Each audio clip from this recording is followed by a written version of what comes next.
দীর্ঘদিন একসাথে থাকার ফলে প্রত্যেক সম্পর্ক একঘেয়ে হয়ে যায়। প্রেম শুধু আবেগ নয়, এটি কমিটমেন্ট। শারীরিক বা মানসিকভাবে যত সম্ভব কাছাকাছি থাকা কমিটমেন্ট।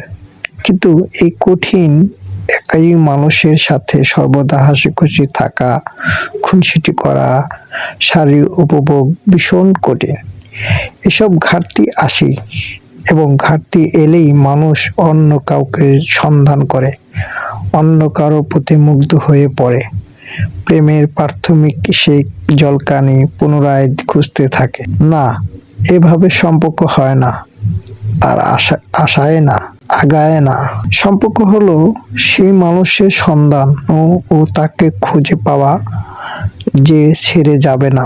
ভোগ নয়, উপভোগ করবে শরীর, মন, রূপ, খুঁত সবকিছুই। এই জন্যই পাল্টাতে হয় মানুষকে নয়, অভ্যাসকে, আচরণকে। রুচি পাল্টাতে হয়, আবেগ পাল্টাতে হয়, গান পাল্টাতে হয়, স্পর্শ পাল্টাতে হয়, আচরণ পাল্টাতে হয়। রোজকার সালোয়ার কামিজে মুগ্ধতায় সরোয়া শাড়ি মুগ্ধ করতে হয়। ভালোবাসা ফুরাতে না দেওয়াটাই ভালোবাসা। ভালোবাসা অন্যরকম ভাবে ভাবাই ভালোবাসা। ধন্যবাদ সবাইকে। আসসালামু আলাইকুম।